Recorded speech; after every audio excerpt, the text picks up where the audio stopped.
Hey everyone, welcome back to my channel. Today I've got an incredibly powerful story to share with you all. It's about Rebecca, a 38-year-old speech therapist, and the most eventful day of her life, her wedding day. This story is all about self-discovery, standing up for what's right, and the courage it takes to break free from the past. Rebecca grew up in Charlotte, North Carolina, in a house that always felt a bit too formal for the people living in it. Her family, the Mercers, was all about maintaining a certain image and managing expectations. Her father, Gerald, was a man who always seemed to be in control, making decisions and expecting everyone to fall in line. Her mother, Patricia, was very much in his shadow, following his lead. Rebecca's childhood was filled with unspoken rules and unexpressed emotions. She learned early on to be quiet, to not cause a stir, and to do what was expected of her. Sundays at 4 p.m. were dedicated to calling home, where she would engage in stilted conversations, saying the things she knew her parents wanted to hear. It was a way to keep the peace, but it left her feeling unfulfilled. At 26, Rebecca moved to Raleigh, a place far enough from Charlotte to give her some breathing room, yet close enough that she didn't feel like she was making a huge break. She started working at a children's hospital, helping kids find their voices, which was ironic considering she often felt voiceless in her own home. Later, she moved to a private practice that dealt with both pediatric and adult patients referred by neurologists. 3 years ago, on a Thursday in October, Rebecca attended a conference on acoustic design in clinical spaces in downtown Charlotte. A colleague had forwarded the registration, and she had nothing better to do that afternoon. Little did she know, this would be the day her life would change forever. Owen, a civil engineer, was presenting on sound absorption in pediatric wards. For 35 minutes, he spoke with such passion and focus that he had the entire audience, including Rebecca, captivated.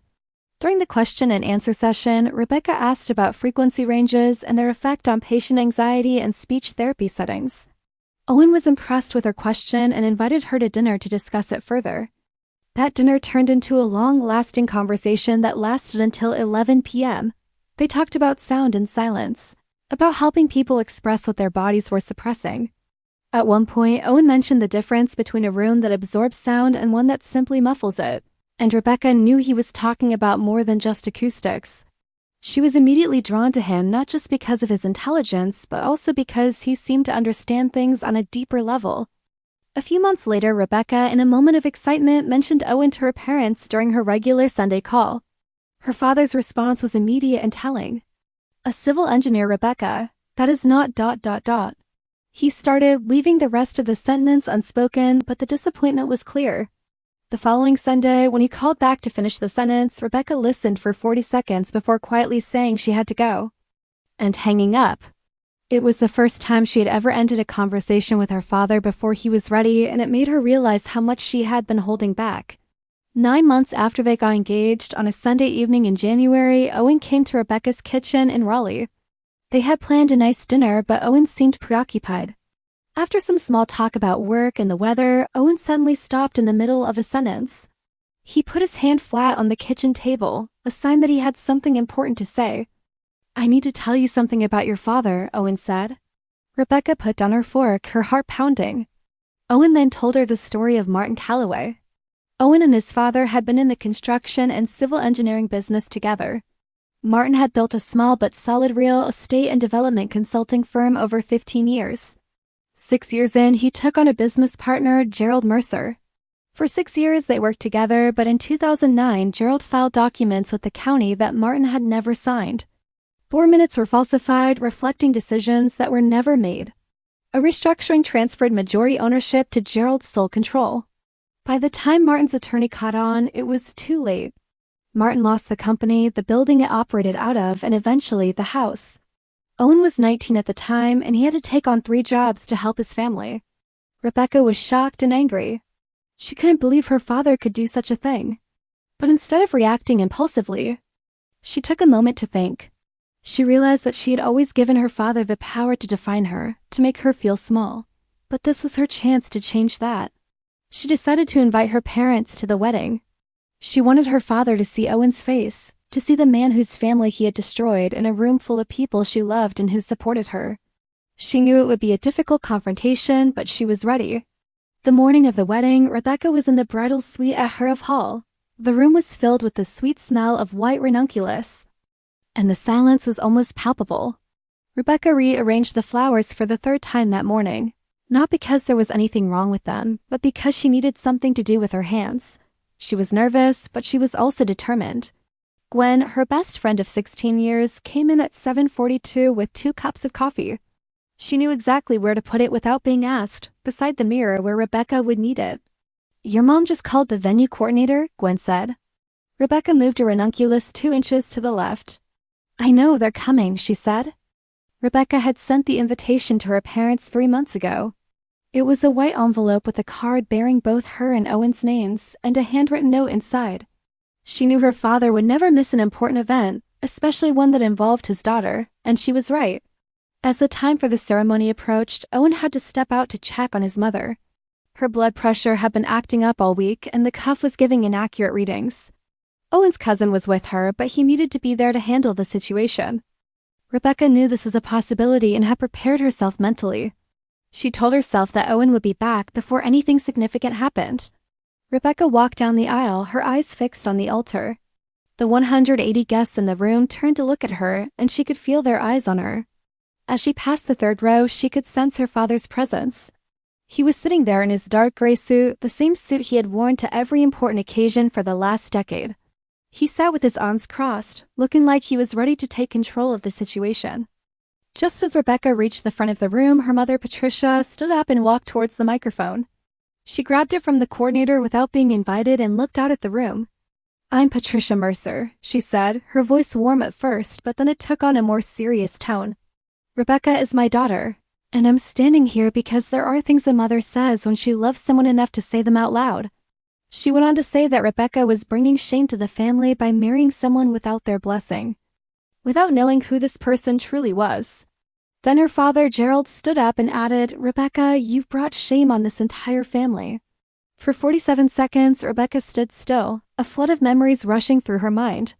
She thought about all the time she had been silent, all the time she'd let her parents' expectations control her life. She thought about her grandmother's hands trembling in the hospital room and how no one had held them. But this time she was not going to be silent. She looked at Father Thomas, the priest, and said, "Please continue." Her voice was steady and it carried through the room. Father Thomas, a man with 40 years of experience performing weddings, adjusted his microphone and continued the ceremony as if nothing had happened. Just then, Owen came back. He walked up the aisle with purpose, his eyes fixed on Rebecca. When he passed Gerald, Gerald made a small sound, a sound of shock or recognition. Owen didn't stop. He came and stood beside Rebecca, putting his hand over hers. They looked at each other, and in that moment, they knew they were in this together. The ceremony continued, and they said their vows, looking deep into each other's eyes. It was a moment of pure connection, a moment that overshadowed the drama that had just unfolded. Father Thomas said, "You may kiss the bride," and Owen did to the applause of the guests. After the ceremony, the reception was held in the adjacent hall. Owen and Rebecca were greeting guests. When Owen told Rebecca that he had invited his father, Martin, Rebecca looked towards the main entrance and saw Martin standing there. He was a tall, imposing man with a plain dark jacket. He looked around the room with a sense of patience, as if he wasn't sure of his welcome.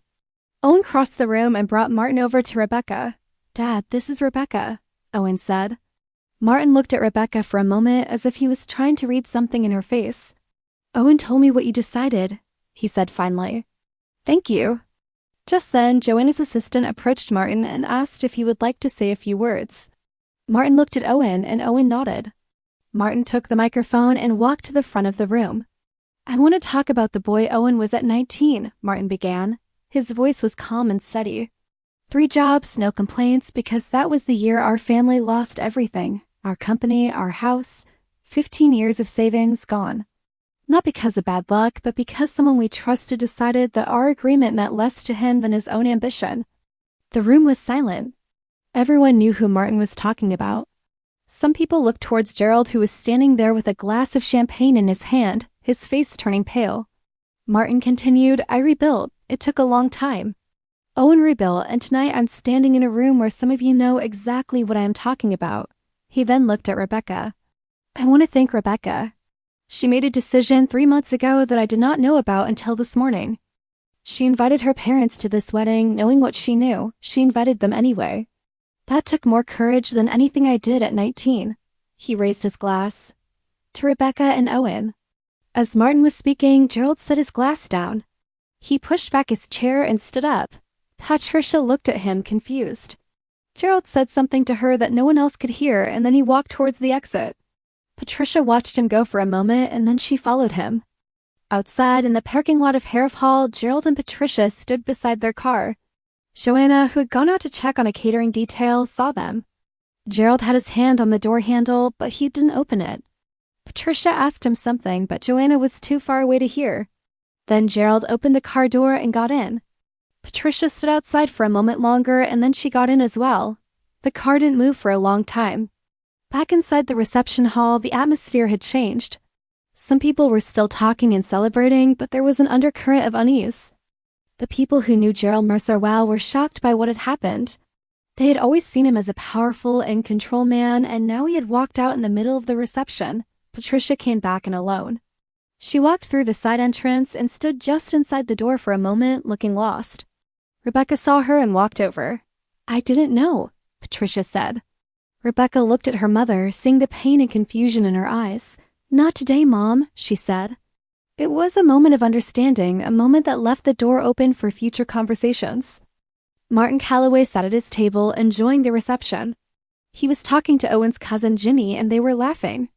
Owen and Rebecca came over and sat with them for a while.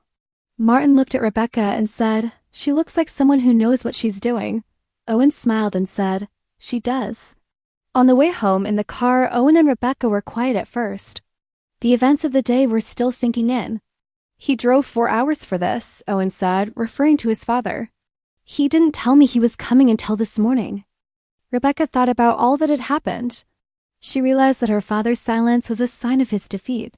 For a man like Gerald, who had always been in control, losing the respect of the room was the worst thing that could happen. But for Rebecca, this was a new beginning. She had finally found her voice, and she was no longer going to let her father define her dot as they drove. Rebecca looked out the window at the dark highway ahead. She thought about all the times she had counted the seconds, the Sundays, the years of silence. But now she didn't need to count anymore. She had something better, a life with Owen, a life where she was in control of her own destiny. So what would you do if you were in Rebecca's shoes? Would you have the courage to stand up to your parents, to break free from the past and create a new future? Think about it and let me know in the comments below. That's it for today's story time, guys. Thanks for listening.